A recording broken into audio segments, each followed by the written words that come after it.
Salak sebagai buah asli Indonesia telah dikenal di seluruh penjuru tanah air. Buah yang memiliki duri di seluruh bagian kulitnya ini memiliki rasa yang khas. Tidak jarang buah ini menjadi oleh-oleh khas dari kota Yogyakarta. Desa Bangunkerto adalah salah satu desa di Kecamatan Turi, Kabupaten Sleman, Yogyakarta, yang sekarang penduduknya banyak membudidayakan buah salak. Salak sekarang menjadi simbol dari Desa Bangunkerto. G2RT adalah model wirausaha berkelanjutan dengan semangat gotong royong yang berbasis 4 pilar, yaitu rantai, pasar, kualitas, dan merek wirausaha. Program ini dikonsep dan dibina oleh Ibu Rika Fatimah, dosen di Fakultas Ekonomika dan Bisnis Universitas Gadjah Mada. Saat ini, melalui kerjasama antara Badan Usaha Milik Desa Bangunkerto dengan program G2RT, salak telah diolah menjadi berbagai macam makanan olahan seperti dodol salak, geplak salak, dan bakpia salak. Jadi gini, untuk di masyarakat itu mereka sudah bikin beberapa macam olahan salak, ada dodol, geplak, jeriping, dan macam-macam, banyak sekali lah, mungkin 20-an jenis ada. Nah, terus ada programnya Berikan Sini, itu kan kita hanya memfokuskan di 3 produk. Ada geplak, bakpia, sama dodol. Berkat adanya kerjasama ini, kini ibu-ibu anggota BUMDes Bangunkerto mampu untuk meningkatkan pendapatannya. Bahkan saat ini telah dilakukan kerjasama dengan komunitas ekspor Muslim Indonesia untuk mengekspor produk unggulan desa ke negara Turki. Harapannya, dengan kegiatan ekspor ini, produk olahan lokal bisa menjadi produk global. Tim Liputan melaporkan.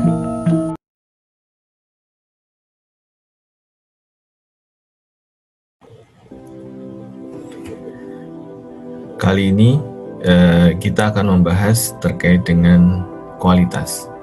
Kita tahu bahwa tujuan manajer operasional adalah untuk membangun sistem manajemen kualitas yang bisa mengidentifikasi dan memenuhi serta memuaskan kebutuhan dari pelanggan. Definisi kualitas seperti yang diadopsi oleh American Society for Quality, yaitu keseluruhan fitur dan karakteristik produk atau layanan yang didasarkan pada kemampuannya untuk memenuhi kebutuhan yang dinyatakan atau tersirat. Apa sih pentingnya mengelola, menjaga, dan meningkatkan kualitas? Kita bisa meningkatkan profitabilitas biasanya dengan 2 cara, itu dengan penjualan yang bisa kita dapat dengan lebih, kemudian bisa dengan mengurangi biaya. Kemudian saya jelaskan terkait sedikit 7 konsep dalam TQM atau Total Quality Management. Yang pertama ada Continuous Improvement. Jadi TQM ini membutuhkan proses perbaikan terus-menerus yang mencakup baik orang, peralatan, pemasok, bahan, prosedur. Nah, dasar filosofi ini adalah bahwa setiap aspek operasional dapat ditingkatkan menuju kesempurnaan. Kemudian yang kedua, Six Sigma. Ada sebuah program yang dirancang untuk mengurangi cacat yang membantu menurunkan biaya, menghemat waktu, dan meningkatkan kepuasan dari pelanggan. Kemudian employee empowerment atau pemberdayaan karyawan, artinya melibatkan karyawan dalam setiap langkah proses produksi. Ada beberapa teknik yang biasanya dipakai, di antaranya membangun jaringan komunikasi karyawan, kemudian mengembangkan supervisor yang terbuka dan mendukung, dan lain sebagainya. Kemudian ada benchmarking, yaitu bagaimana memilih dan menjadikan suatu proses atau aktivitas dengan kinerja terbaik baik dari segi produk, layanan, biaya, dan sebagainya untuk kita adopsi dalam proses bisnis kita. Kemudian just in time ini sistem yang memang dirancang untuk memproduksi atau mengirimkan barang sesuai dengan kebutuhan kita. Kemudian ada konsep Taguchi yang memiliki tujuan dalam meningkatkan kualitas produk dan proses. Ada 3 konsep, yaitu quality robustness, yaitu produk yang dibuat untuk memenuhi kebutuhan pelanggan secara konsisten. Kemudian target oriented quality, untuk menghadirkan produk yang tepat sasaran. Dan terakhir quality loss function, ada sebuah fungsi matematika yang mengidentifikasi semua biaya yang terkait dengan kualitas yang buruk dan menunjukkan bagaimana biaya itu meningkat seiring dengan pergerakan output jauh dari nilai target yang kita tetapkan. Kemudian konsep terakhir dari TQM adalah knowledge of TQM tools. Ada beberapa tool yang bisa kita gunakan sesuai fungsinya dalam TQM. Di antaranya tool yang digunakan untuk mengenerate idea seperti check sheet, scatter diagram, kemudian diagram sebab akibat atau cause and effect diagram. Kemudian ada tools yang mengorganisasi data. Di antaranya kita bisa pakai Pareto chart dan flowchart. Kemudian ada juga tools yang digunakan untuk mengidentifikasi suatu masalah. Di antaranya histogram dan statistical process control chart. Kemudian itulah tadi teori sekelumit tentang quality. Kemudian kalau kita melihat dari Desa Bangun Kerto, apa yang sudah diimplementasikan tentunya banyak. Kemudian kelompok kita mengambil 2 di antaranya, yaitu yang pertama adalah quality improve profitability yang tadi sudah kita bahas. Jadi dalam merespon perubahan, terutama banyaknya permintaan olahan salak dari Desa Bangun Kerto, perlu adanya fleksibilitas operasi produksi dengan menggunakan alat produksi atau mesin untuk memenuhi kebutuhan pasar dalam jumlah yang besar. Kemudian ada pengembangan dari sisi karyawan. Adanya pendampingan dari tim G2ET dan dinas terkait dalam bentuk pelatihan-pelatihan. Hal ini dirasakan mampu meningkatkan kualitas sumber daya manusia masyarakat Bangun Kerto yang sebelumnya menjadi hambatan dari sisi SDM. Demikian dari quality. Terima kasih.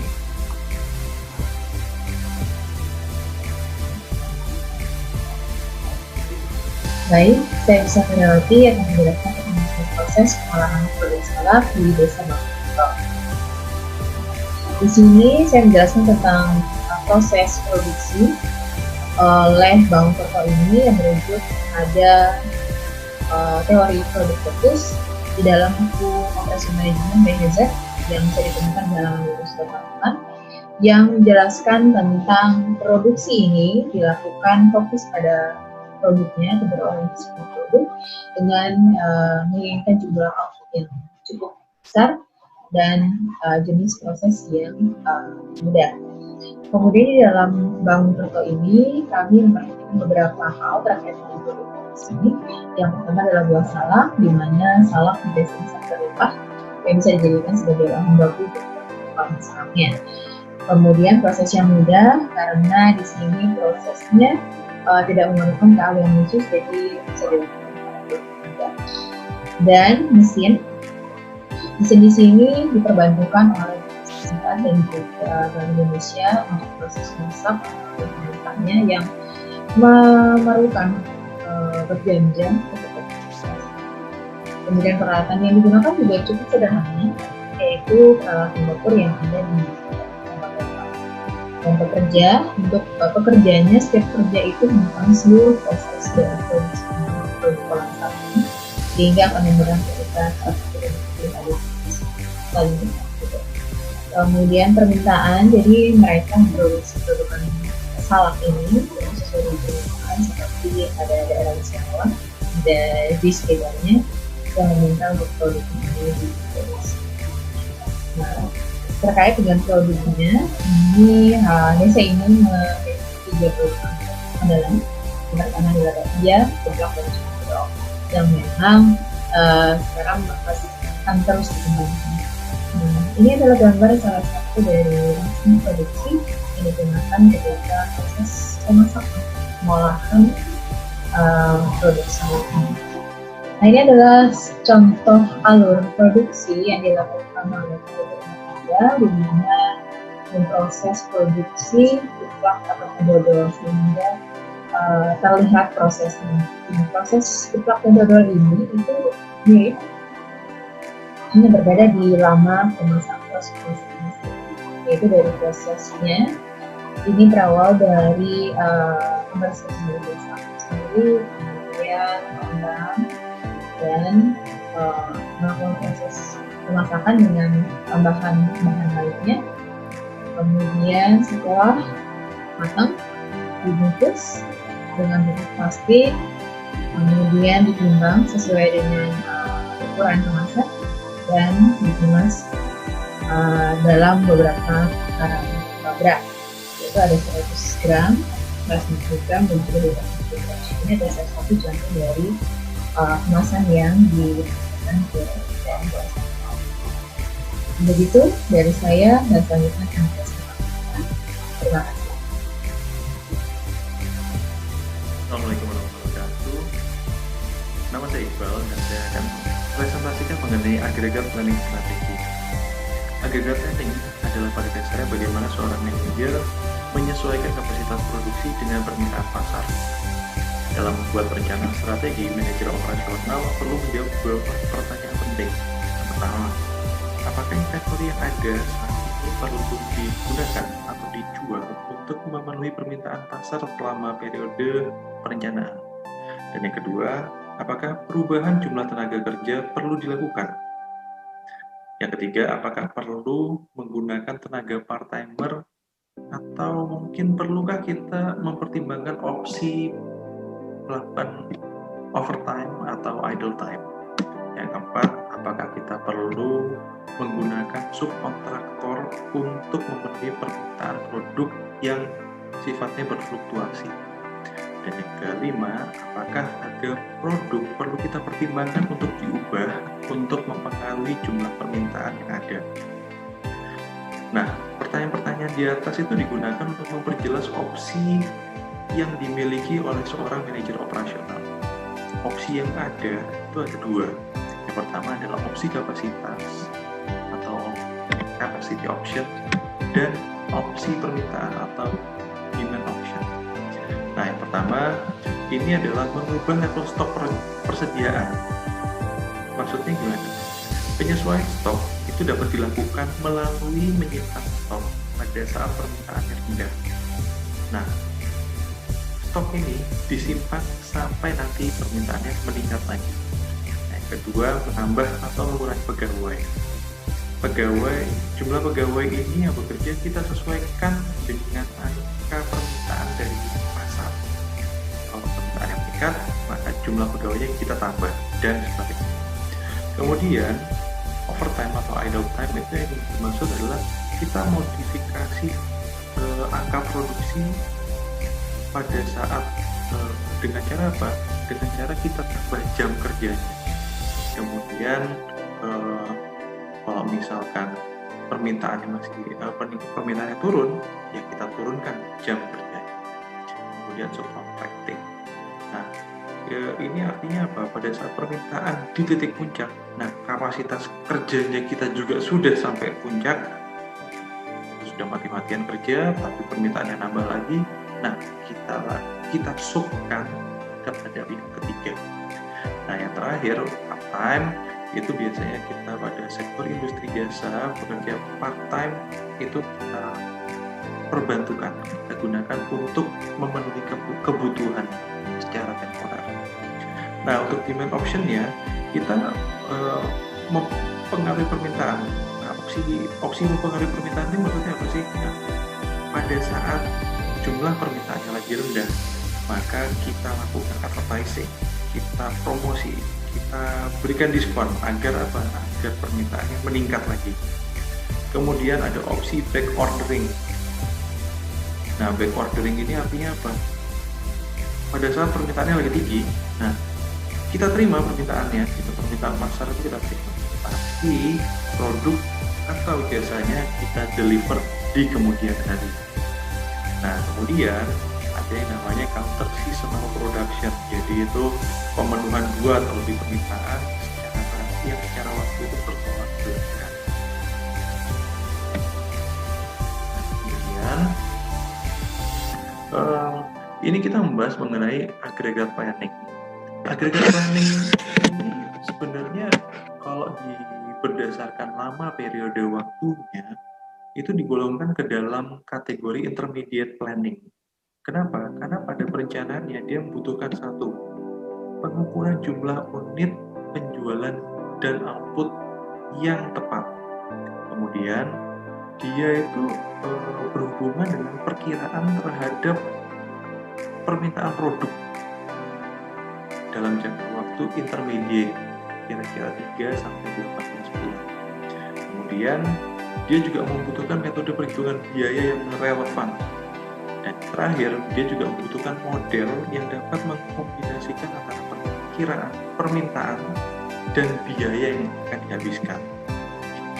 Nah, teman-teman bisa lihat di sini dalam gambar itu ada ibu-ibu yang membantu ibu-ibu lainnya. Nah, di sini ini bisa menjadi ilustrasi agregat planning dalam capacity options di slide sebelumnya. Dalam hal apa? Part-timer. Di sini ada penambahan tenaga kerja part-timer untuk mengejar target kapasitas produksi di BUMDes Bangunkerto. Nah, di sana ibu-ibu ini dapat diperbantukan atau bahkan mungkin secara sukarela membantu jika kebutuhannya lagi meningkat sekali, sehingga ibu-ibu ini secara temporer datang membantu memenuhi kebutuhan pasar atau permintaan pasar, sehingga satu, BUMDes dapat memenuhi permintaan pasar, dan yang kedua, si ibu ini pun juga mendapatkan penghasilan. Ya, terima kasih.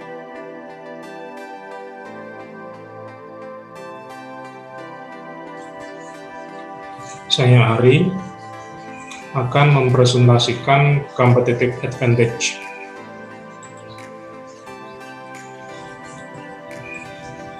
Perusahaan mencapai misi dengan 3 cara konseptual, yaitu diferensiasi, kepemimpinan biaya, dan respons. Masing-masing dari 3 strategi tersebut memberikan kesempatan bagi manajer operasi untuk mencapai keunggulan kompetitif.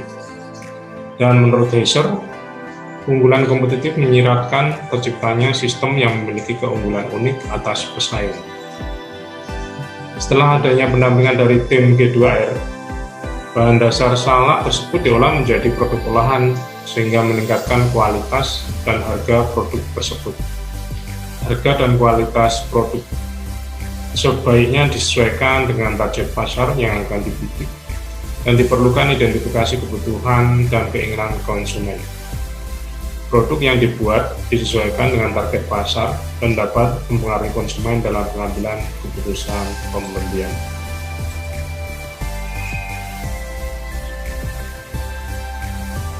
Baiklah, untuk selanjutnya saya Hardiana akan menerangkan slide tentang product design. Dalam hal ini kami mengambil produk strategy option yang diambil dari buku Heiser halaman 163 hingga 164. Antara lain, pertama adalah differentiation. Strategi produk yang bisa dikembangkan diferensiasi dapat ditempuh dengan cara yang berbeda dibarengi dengan kualitas yang tinggi sehingga berbeda dan unik. Nah, produk olahan salak Desa Bangunkerto ini diproduksi selaras dengan cita rasa kuliner lokal khas Yogyakarta seperti bapia, kepak, dan dodol, sehingga bercita rasa unik dan khas jika dibandingkan dengan produk snack pada umumnya. Kemudian yang kedua adalah local strategy, di mana dengan memaksimalkan panenan yang berlimpah dari Desa Bangunkerto, sekaligus pemberdayaan warga desa dengan prinsip gotong royong, diharapkan dapat menciptakan biaya produksi yang rendah. Kemudian rapid response. Ditelik dari survei State of Snacking dari Mondelez 2019 bahwa konsumen kini mencari snack sehat berbahan baku alami. Nah, produk olahan salak ini sudah sangat memiliki unsur tersebut, sehingga tinggal dikemas dan dipasarkan secara global dengan bantuan chain dari G2RT, sehingga menghasilkan produk yang memenuhi tuntutan pasar dan dengan keunggulan yang kompetitif. Kemudian produk ini dapat dikembangkan secara bertahap sesuai dengan product development stage, di mana produk pada awalnya merupakan sebuah konsep dan dinilai kualitas produknya oleh para tenaga ahli di G2RT dapat dikembangkan sesuai dengan customer requirement dan functional specification. Kemudian desainnya ini kembali bisa direview untuk dilakukan test market hingga introduction to market yang pada akhirnya tetap dilakukan evaluasi berdasarkan kinerja penjualan dan consumer review.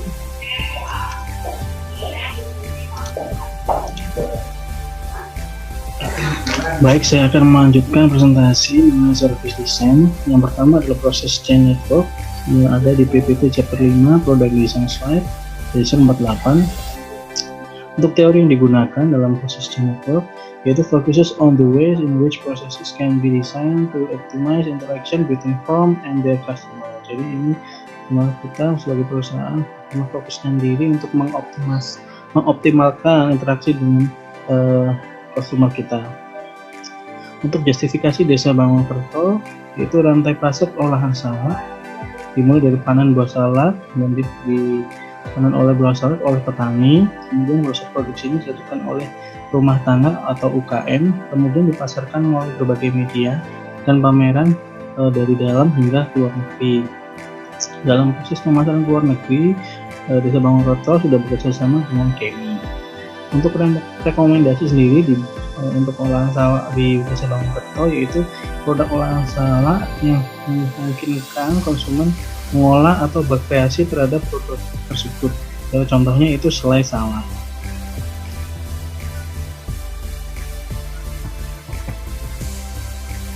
Nah, kemudian yang kedua, desain yang kedua yaitu the independent processing. Untuk teori yang digunakan yaitu the independent processing region is the step in which the supplier and/or the customer is acting on resources for its maximum control.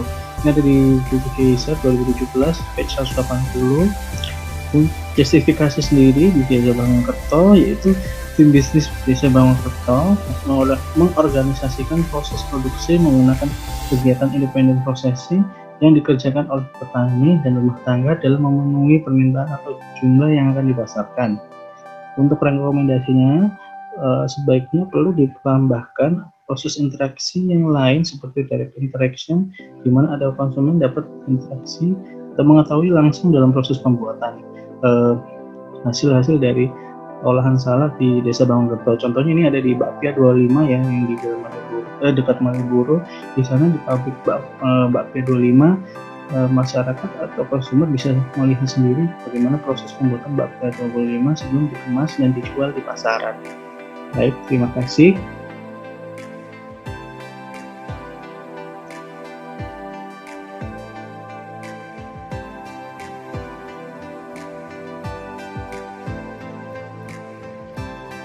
Baik, saya Fiska dan saya akan mempresentasikan tentang teori just in time.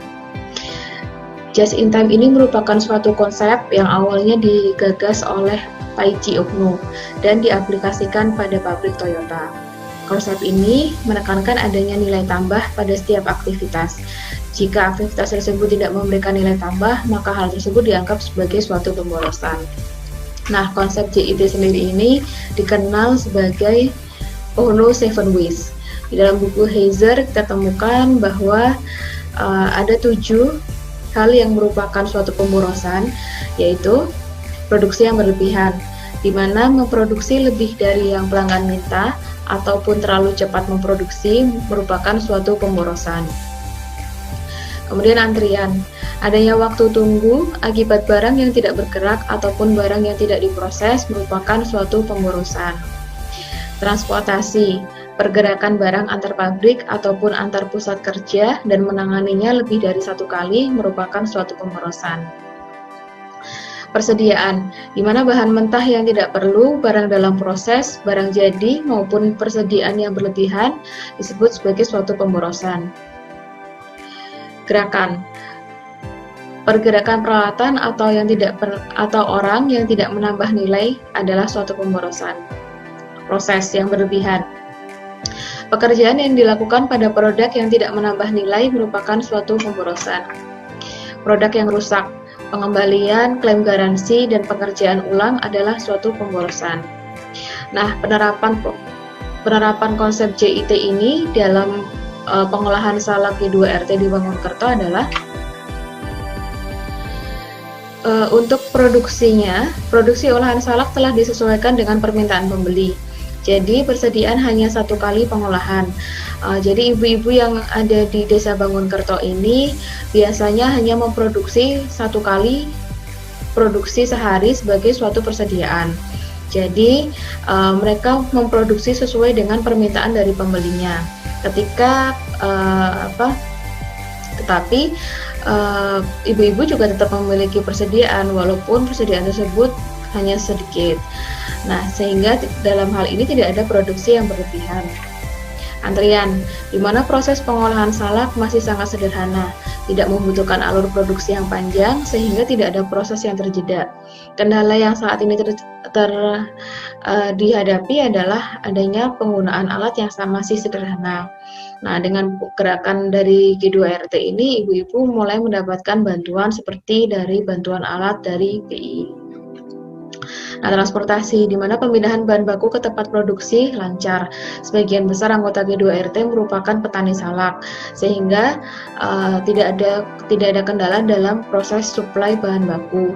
Selain itu juga lokasi pengolahan berada di antara sentra perkebunan salak. Jadi untuk hal transportasi ini di dalam G2RT di Bangunkerto tidak ditemukan adanya waste di bidang transportasi. Selanjutnya adalah di persediaan, di mana pengolahan salak menjadi produk olahan dilakukan dalam sekali pemrosesan sehari, sehingga tidak ada barang setengah jadi maupun barang jadi atau persediaan yang berlebihan. Seperti yang saya sampaikan tadi, memang mereka punya persediaan, tetapi persediaan itu hanya sekali proses pengolahan saja. Itu pun juga digunakan ketika ada orang yang datang langsung ke tempat ataupun ketika permintaan yang sudah dipenuhi dari pembeli itu berlebihan, jadi mereka masih punya persediaan. Nah, selanjutnya adalah gerakan, di mana pembagian kerja di Desa Bangunkerto itu sudah dilakukan dengan baik. Tenaga kerjanya juga merupakan tenaga kerja yang berpengalaman, terutama dalam proses pengolahan menjadi dodol dan juga geplak salak. Kenapa? Karena hal tersebut awalnya mereka memang sudah bisa mengolah salak tersebut gitu. Jadi itu merupakan suatu resep yang turun-temurun, kemudian banyak orang yang tahu sehingga mereka pun berpengalaman di bidangnya. Nah, proses yang berlebihan di mana pengolahan salak masih menggunakan peralatan dan teknologi yang cukup sederhana. Jadi dalam hal ini kita tidak melihat adanya waste di bidang proses yang berlebihan. Yang terakhir adalah produk yang rusak. Produk yang rusak ini bisa diminimalisir dengan adanya produk yang bersertifikasi dan memenuhi standar. Jadi sejauh ini produk olahan salak ini sudah mempunyai sertifikasi halal dan juga saat ini sedang dalam proses untuk memperoleh informasi nilai gizi. Sekian presentasi dari saya. Terima kasih.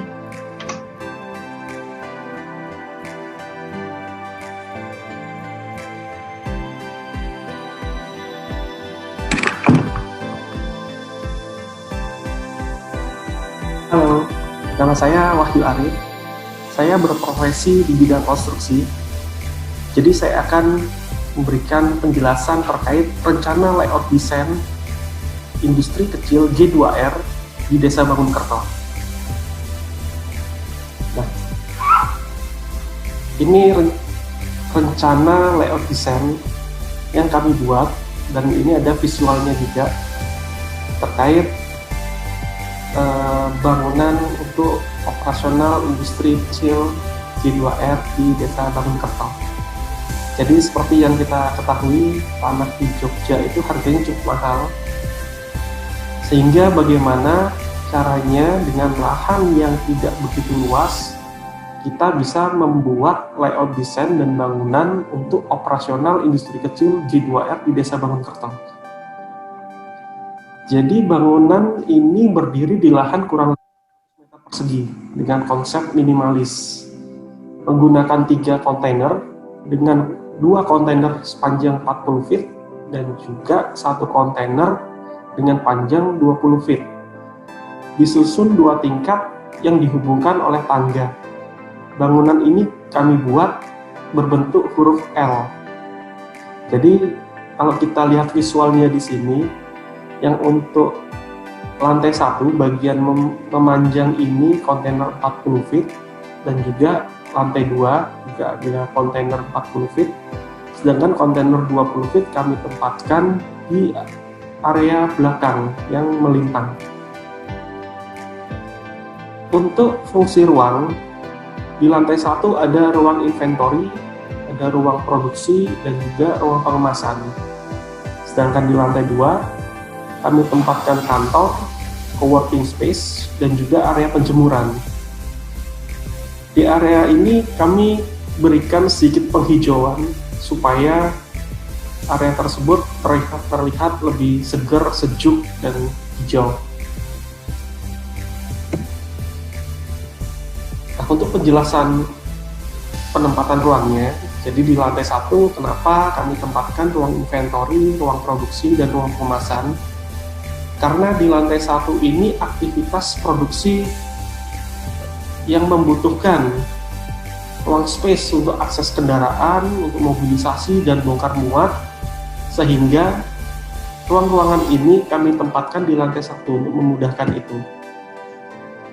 Ruang inventory kami tempatkan 1 pintu di depan untuk keamanan dan juga mempermudah petugas untuk melakukan pengecekan barang masuk dan keluar. Sedangkan di ruang produksi, kami beri pintu yang terhubung dengan ruang pengemasan. Hal ini untuk mempermudah koordinasi dan juga mempercepat proses dari produksi hingga pengemasan. Bagian belakang ruang produksi juga kami tempatkan pintu ke belakang menuju tangga ke ruangan penjemuran. Jadi ruang produksi ini terintegrasi antara ruang penjemuran, ruang produksi, hingga ke ruang pengemasan. Hal ini kami lakukan supaya proses operasional di ruang produksi ini lebih efektif dan efisien. Kemudian untuk di lantai 2 kami tempatkan kantor. Kenapa? Karena di kantor ini lebih banyak aktivitas orang. Jadi kalau aktivitas orang itu lebih fleksibel. Di ruang kantor ini kami tempatkan juga bagian keuangan, marketing, dan juga pelayanan. Di sebelah ruang kantor ada co-working space outdoor. Jadi co-working space ini kami buat untuk mengakomodir bagi pengunjung maupun karyawan yang menginginkan suasana santai. Jadi untuk para karyawan yang menginginkan suasana kerja yang santai daripada di indoor, mereka bisa memanfaatkan ruangan outdoor tersebut. Dan juga bagi pengunjung yang datang, jika bila mereka menginginkan suasana yang nyaman, tidak di suatu ruangan, maka ruangan co-working space ini menjadikan salah satu alternatif bagi mereka yang menginginkan suasana santai. Kemudian ada ruang penjemuran. Kami memanfaatkan atap kontainer sebagai ruang penjemuran. Jadi ruang penjemuran ini kami tidak menempatkan ruangan khusus, tapi kami memanfaatkan kontainer, atap kontainer untuk ruangan tersebut. Sehingga semua ruangan yang ada di kontainer ini, semua ruang, semua bidang itu kami gunakan seefisien mungkin. Tidak ada ruangan-ruangan mubazir yang tidak terpakai. Jadi konsep dari layout design ini yaitu bagaimana kita memanfaatkan 3 kontainer ini dengan lahan yang tidak begitu luas, tapi proses operasional bisa terakomodir dan juga adanya suasana ruang yang nyaman baik itu bagi karyawan maupun bagi pengunjung. Mungkin seperti itu penjelasan dari saya, semoga bermanfaat dan jangan lupa jaga kesehatan. Maju terus G2R.